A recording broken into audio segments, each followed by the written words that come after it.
Hello, it's my pleasure to welcome you today to Susan G. Komen's virtual MBC Impact Series event. I'm Casey Volpe with Susan G. Komen's Community Education and Outreach team.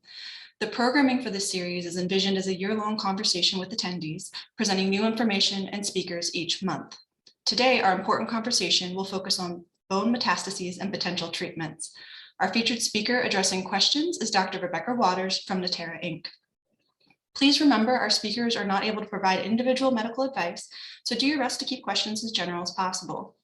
Before we begin, Komen would like to thank our sponsors for supporting the 2022 MBC Impact Series. Thank you to AstraZeneca for being the technology sponsor for this year's event series. This virtual setting means that MBC patients, no matter where they live, can be a part of this community. We would also like to thank our premier sponsor, Amgen, and our signature sponsors, Walgreens, DSI, and Sanofi. The series is made possible because of the generosity of these sponsors. One more housekeeping note, while our speaker is talking, please feel free to post your questions in the Q&A feature in Zoom. We will get to as many as we can. Toward the end of our programming, a survey link will be placed in the chat. Your feedback is very important to us and helpful for future MBC program planning. And by completing the survey, you'll be entered into a drawing to win an Amazon gift card. Now, we are excited you all are joining us for today's discussion. I would like to introduce you to Dr. Rebecca Waters, today's speaker. Dr. Waters is a medical science liaison on the breast oncology team at Natera. She has her doctorate in molecular biology from the Pennsylvania State University and an executive MBA with a focus in healthcare from the University of Pittsburgh. Previously, she was an assistant professor in the Department of Orthopedic Surgery at the University of Pittsburgh School of Medicine. She served as the associate director for the Pittsburgh Center for Bone and Mineral Research and the co-director of the Musculoskeletal Oncology Laboratory. Her research was focused on investigating novel therapeutic targets for breast cancer bone metastases. Dr. Waters, the floor is yours. Okay, Casey, thank you so much for that kind introduction, and I'm incredibly honored to be here today. I want to thank the organizers and Susan G. Komen for inviting me. Okay, so let's go ahead and get started. Okay, so just some disclosures to begin with. I am an employee and shareholder of Natera. The opinions and views I express today are personally my own and not of my company's. And I am not a clinician, I'm not a medical doctor, so therefore I cannot provide any medical advice or discuss your treatment regimens. And I'm here on a volunteer basis as a past Komen funded researcher. Okay. So just to begin with some basic stats that I think maybe a lot of you on the call know, but breast cancer is the leading cancer for estimated new cases in women in the country. And it's the second leading cause for deaths, followed right by lung. As most people know, for women, the lifetime risk of being diagnosed with breast cancer is about 1 in 8. But also for men, the risk for developing breast cancer is about 1 in 833. So at this particular point in time, for most cancers across the board, and especially breast, we're really good at dealing with localized disease. Often surgery, chemo regimens, endocrine therapy regimens, can do a really great job with handling the primary tumor. And the overall five-year survival rate for disease, if it's caught at the localized state, is pretty good. It's almost around 99%. And so if you look, this has remained relatively constant from 2005 to 2015. However, the issue is when you start to get into metastatic disease. So metastatic disease is really largely uncharacterized still. Up until recently, all breast cancer research, maybe 7% of funding was actually going towards metastatic breast cancer research, which is incredibly frustrating for the individuals that are living with it, but also for the people that are trying to develop cures and therapies. And so, as you can see here, if we focus specifically on breast, we can see this has really remained largely unchanged in the distant metastatic disease setting.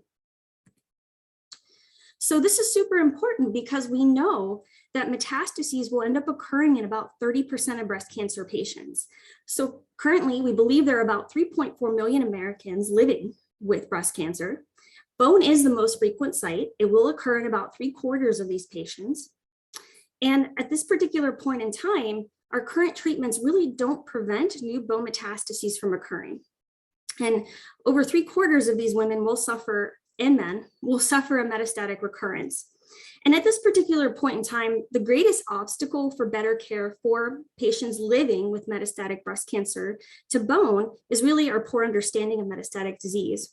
And there are really three areas specifically that need more work. So one being this unmet need for novel therapeutic targets, better diagnosis to try to predict therapy response early and maybe even detection earlier, and also really a lack of focus on quality of life and the significant financial toxicity that comes along with having metastatic breast cancer. A lot of people don't think about this until they've gone through it or had a loved one go through this. So trying to understand metastatic disease. And this is a quote that was originally from Dr. Stephen Paget, published this in The Lancet in 1889. And he was really one of the ones to kind of first coin this. So if you think about a cancer cell as a seed, so kind of liken this to a plant. When a plant goes to seed, its seeds are carried in all directions, but they can only live and grow if they fall in congenial soil. So if you think about this in the case of bone, so, when we think about different types of cancer, when they disseminate and spread throughout the body, they're going to look for the soil that is most beneficial for them to grow. So I like this diagram here because it shows you different types of cancer and where they like to go in the body.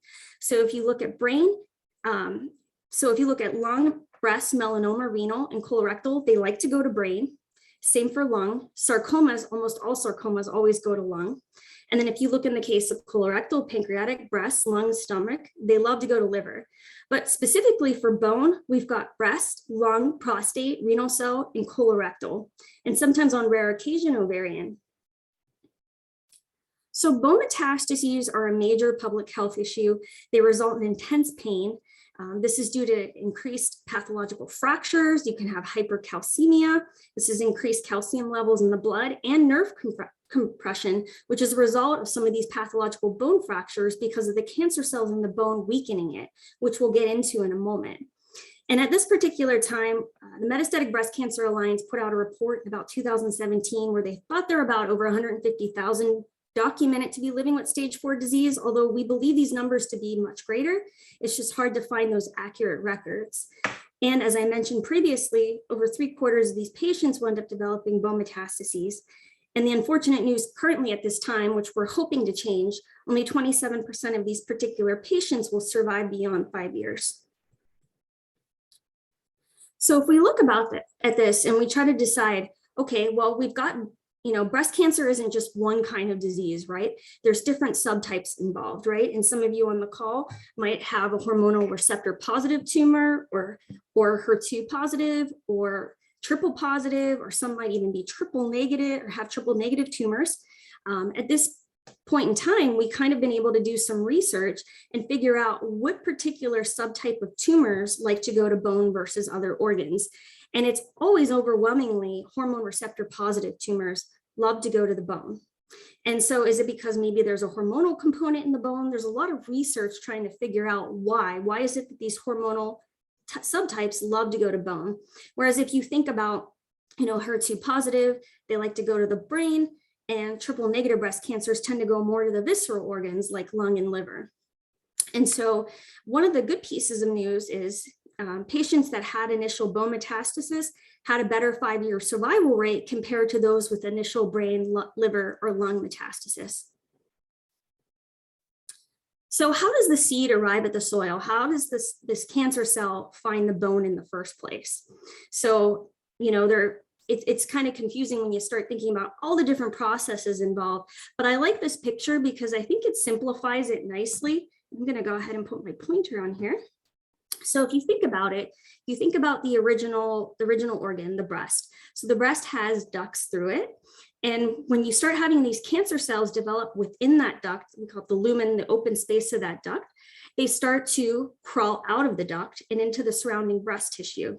From there, they can actually catch a ride in any surrounding vessels, or they can even secrete factors to have blood vessels rerouted to them so that they can enter that bloodstream. So those cancer cells we call it intravasation. They will enter that bloodstream, and a lot of them end up dying actually in circulation, but there's always a few that make it. So they end up hitching a ride through the circulatory system and then landing in the bone. And how they get there is they actually extravasate from the vessels into the surrounding bone tissue, and they can take up residence. And this is one of the scary things, is that, when you have these cells, so we call them disseminated tumor cells, when they get to the bone, they can remain there quiescent, and so completely quiet, not actively proliferating or dying, just in a static state, and they can live there for a very long time, which is why you might end up sometimes seeing bone metastases recurring in a patient maybe 10, 15 years down the road from their initial diagnosis. And so we're trying to understand now, and a lot of research is going into this, what makes these cells suddenly start proliferating? What makes them start growing? What signals are there, or what stressors make them suddenly start growing out into these overt metastases? And so what they end up doing is they end up colonizing that bone. And so in order to understand how bone metastases work, you really need to first think about normal bone maintenance. So in the normal bone, you typically have this healthy honeycomb-like structure. So you've got this collagen scaffold, and it's filled with mineral to help strengthen it. And most people, when they think about bone, they think of this static, non-living system. It's very much alive. It's where all your immune cells come from, your bone marrow is there. It's very active. And it's not just this static structure that doesn't have anything going on. And actually, there are two bone cell types that are super important. One are your osteoblasts. So blasts build bone, they lay down matrix. And then you have your osteoclast. These are really interesting cells. And I think that, when I was doing my research, I always thought these were the most cool cell in the body, because they're multinucleated, they're gigantic. They've got this ruffled border where they secrete acid to resorb the bone. So this is occurring in normal bone. And so that resorption, that balance between your osteoclasts and your osteoblasts that build bone, generally that's in an equilibrium. So that's in a healthy, normal bone, and especially in younger people. Now, as you can see, when you start to age, these openings start to get bigger. And that's because as you start to age, certain factors start to occur. You start to have less estrogen. Estrogen is very important for bone. And so you start to have more resorption and less bone formation. This can make individuals prone to osteoporosis and also lead to fractures. So you can see how it's just this delicate balance between blasts that build and osteoclasts that resorb or break down.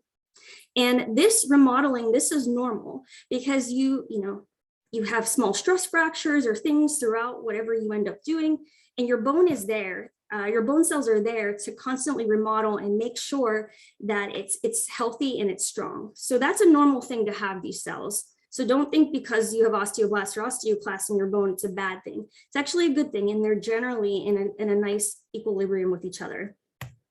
However, if you look at this diagram, and it looks a little busy at first, but I'm going to walk you through it. When cancer cells come into play, it's what we call this vicious cycle in bone, because these cancer cells have figured out a way to hijack the osteoclast and cause them to have more resorption. So we talked about this. You have your osteoblast cells aligned on the bone here. They're laying down this mineral matrix, trying to strengthen your bone. Then you've got your osteoclasts that are resorbing or fixing any areas. And then what happens is your cancer cells come in, and they start secreting all these kinds of factors. So these factors end up getting your osteoclast to go into overdrive. So what happens is you've got these precursors for osteoclasts. It starts secreting these things that cause the osteoclast to start producing more. So suddenly that really nice balance between your blasts that are building and your clasts that are breaking down, it's completely out of whack. You suddenly have these more osteoclasts, and they're resorbing way more than your osteoblast can actually lay down matrix. And the breast cancer cells are pretty devious, because they can also secrete factors that will inhibit osteoblast precursors, these cells, from becoming mature osteoblasts. So they're not able to lay down more bone. And so, as you can see, this is what we call that vicious cycle, because it ends up getting worse. Your osteoclasts go under overdrive, and then you have less osteoblasts to be able to compensate for that. And I actually put this little QR code here on the right if you wanted to scan that and check it out.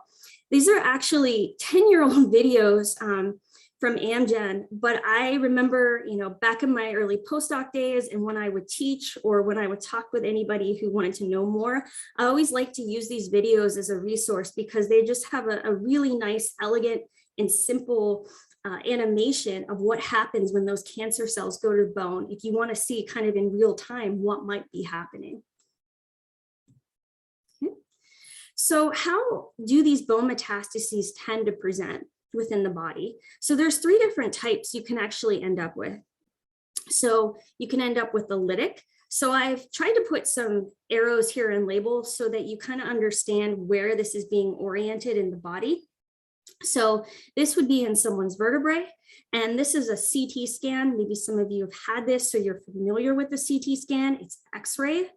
And so you're looking at it and the bone actually shows up as kind of like this white substance.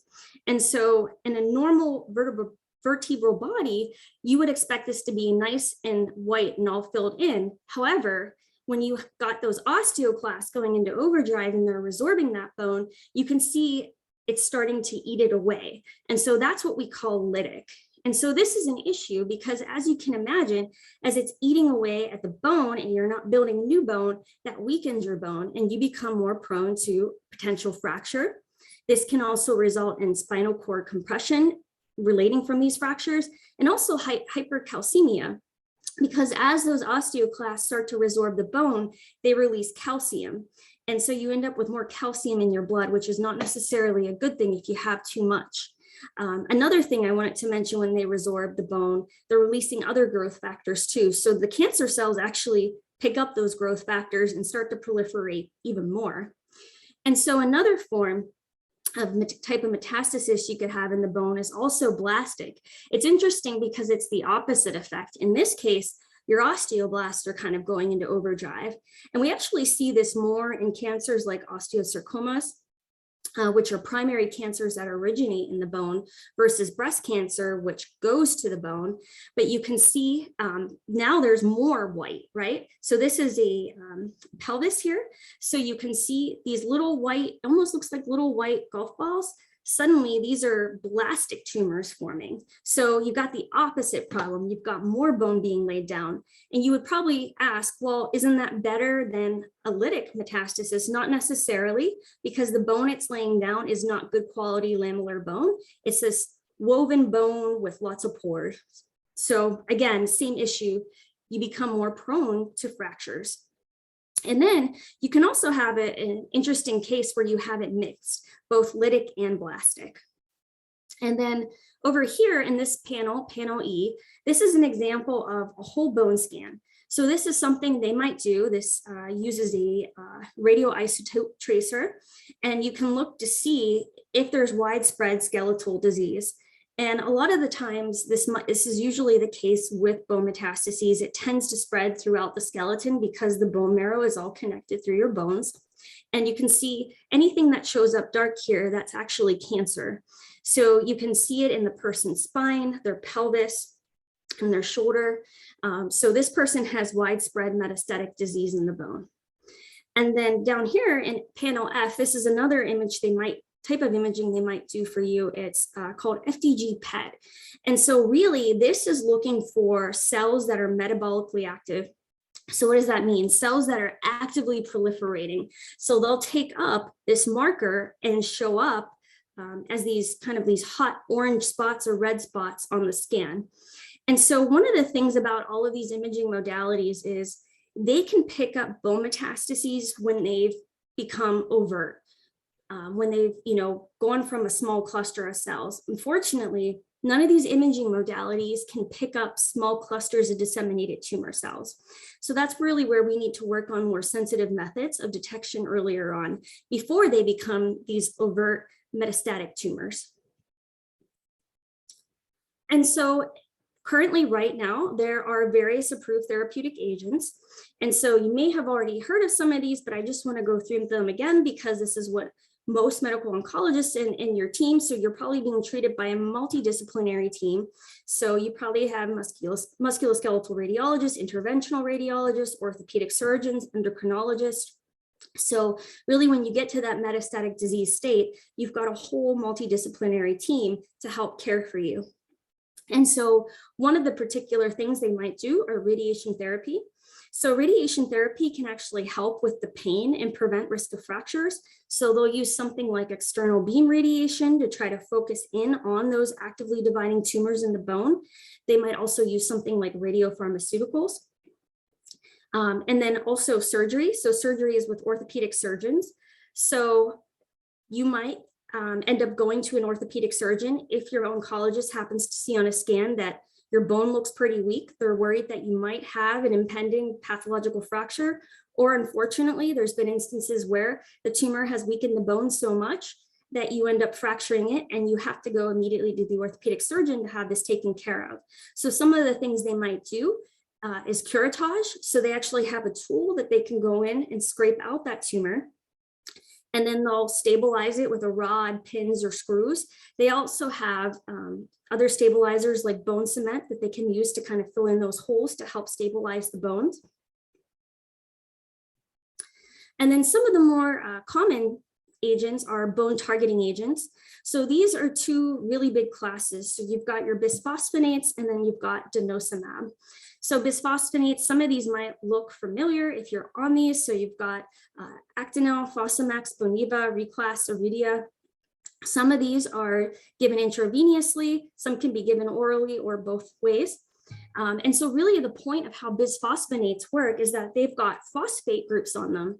And when you put them in the body, they actually can attach to the mineral on the surface of the bone. So if you look in this image here, where it says BP, that's indicating a bisphosphonate where it's bound to the bone. So when the osteoclast comes along, because you've got all these active osteoclasts, now because of the cancer cells sending them into overdrive, they kind of come along the bone and they take up this bisphosphonate. This bisphosphonate, when it gets taken up into the osteoclast, actually disrupts its whole ability to have that ruffled border, to be able to secrete the acid that it needs to resorb that bone. So it essentially stops the osteoclast in its tracks and also can cause osteoclast death as well. And so they're effective in that way. And then you also have denosumab. So anytime you see a drug with mab at the end, that means monoclonal antibody. And so the way denosumab works is it's kind of modeled after something that we know as osteoprotegerin. So that's something that normally osteoblasts would secrete to try to block a factor called rank ligand. So rank ligand is something that will bind to osteoclasts and activate them. So this particular monoclonal antibody, denosumab, will bind to that rank ligand and prevent it from getting to the osteoclast. So it prevents that osteoclast activation, as you can see in this image right here. So you can see the denosumab monoclonal antibody is indicated here by this little green figure, binding to that rank ligand and not allowing it to get to the receptor on the osteoclast. So you never end up with these active osteoclasts. And so both of these methods have been effective in limiting that osteoclast activity, helping with any bone-related pain. So some of the other things that you can do for bone health support in addition to these various treatment regimens. And so as I go through this list, one thing I really want to tell you is before you do anything with your diet and your exercise, always, always, always consult your physician to make sure that you're healthy enough to take on certain new activities or make any changes in your diet. But this goes without saying, maintaining a healthy weight. Maintaining a healthy weight reduces inflammation and other factors. It also relieves some of the pressure on your joints and on your bones if you weigh less. Eating a diet rich in calcium and vitamin D. So it's no secret that a stronger bone is going to be able to withstand any kind of active resorption. So if you have strong, healthy bones to begin with, you're going to be in a better place than for someone who hasn't been taking care of their bones. Performing something like weight-bearing exercises. So in order to have stronger bones, you need to bear weight on them. And so what does this mean? Simple things like walking, taking the stairs, jogging, dancing. These things help with weight-bearing. These weight-bearing exercises help you to build stronger bones. And so again, these are things that you'd want to talk with your doctor about before going and doing. And these particular items here, if your provider hasn't already mentioned this to you, avoiding smoking and limiting alcohol use will do wonders to be able to help protect your bone. And if you have any issues with balance, or if you're elderly, minimize your risk of falls, right? Clear the paths that you take in your house, clear out any rugs or anything you might trip over, because if you fall and break a bone, this is obviously going to set back your treatment, and this is going to affect your remodeling too in that area where you broke the bone. And you're going to have to go for surgery, you're going to have longer recovery time. So I know some of these things sound simple, and for other people, they think, wow, that seems like a lot to have to do. But I know from talking with patient advocates and having family members and friends that have gone through this cancer journey themselves, generally you're always looking for whatever you can do, any little thing you could do to try to make a difference in your outcome. These might be things that you could control, that you could try to use to help your outcome. And these are things that you'd want to talk with your oncologist about. And so eating a diet rich in calcium and vitamin D are super important because, again, as I mentioned, calcium builds strong bones, but vitamin D helps with that resorption. So that's one of the things you'd want to talk about with your provider. If you're not getting enough from your diet, what could you do for supplementation? One of the other things I really want to stress about this, any kind of drugs or supplements you're taking, keep a list with you. Always bring that up with your providers when you're meeting with them, so that they know, so that they can keep your records up to date. If you're being seen by different providers in different systems, or you're going to different pharmacies, people might not catch all of your latest drugs or previous drugs that you were on, but they haven't removed them from your record. Always take an updated list of your medications with you and any supplements that you might be taking. It's incredibly important so that they know, any reactions or side effects you might be having, they can figure that out early, how to correct that. And I put this QR code here, so if you wanted to read up a bit more about bone health and what you can do to kind of help support that, you can go to this site here, the Surgeon General's report on bone health. Okay, and so with that, I'd just like to thank you all again for letting me be here, and I'm happy to take any questions. But I also want to, make mention of this amazing individual, Daniel Garcia. Daniel was my patient advocate mentor that I worked with for over 4 years. Daniel helped me on all my public abstracts. He helped me understand how my research could be having impact in the field. But sadly, we lost Daniel last May to metastatic breast cancer. And so anytime I talk about bone metastases and metastatic breast cancer, I always like to think of him. And I like to share his story with everyone as a reminder that men can get breast cancer. They do get breast cancer. And just to remember, the important impact that the patient voice can have in research. So thank you all so much. And I will go ahead and stop sharing my screen, and I'm happy to take any questions. All right, Dr. Waters, the first question, how often do you suggest having bone density scans? Yeah, so bone density scans, so thinking about DEXA scans, I think generally they recommend those about every 2 years. But again, check with your provider, but typically it's about every 2 years.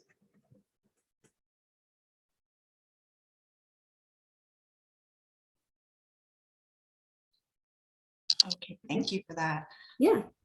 We don't have any more questions currently coming in, but I just wanted to give it a quick minute in case somebody's typing. Oh, that's sweet. Thank you, Deborah. Yeah, and one thing I might want to just comment on here too, because you might be wondering, well, where are future directions heading?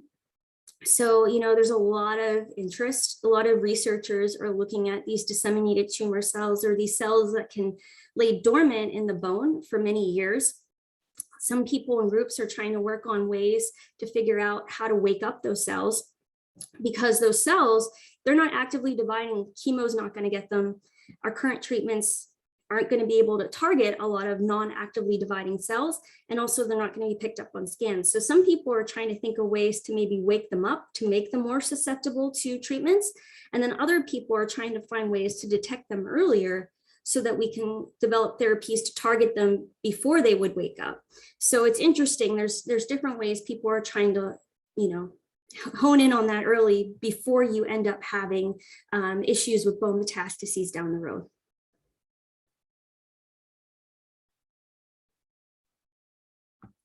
Okay. Okay. Well, we were very excited that you all could join us today for this very important event. We want to express our gratitude to our speaker today, Dr. Rebecca Waters. Today's session was recorded and will be posted on the landing page soon, so you can log in and rewatch this session or watch previous sessions you may have missed. Please help us spread the word about this important content with your friends, family, and healthcare professionals you think may be interested. Once again, we want to acknowledge our sponsors of the 2022 MBC Impact Series. Their generous support allows us to continue to bring this community together to share important information, resources, and experiences. A very special thank you to AstraZeneca for being the technology sponsor for this year's series. We would also like to thank our premier sponsor, Amgen, and our signature sponsors, Walgreens, Sanofi, and DSI. This series is made possible because of the generosity of these sponsors. Please also help us by completing a survey, which you can now find in the chat feature of the platform. Your feedback is very important to us and helpful for future MBC program planning. And by completing the survey, you will be entered into a drawing to win an Amazon gift card. Finally, the next event in the MBC Impact Series will be in July, and the focus of that conversation will be financial toxicity. We look forward to having you log in and join the conversation. Thank you again for joining us today, and thank you to all who made this event possible. Stay safe, stay connected.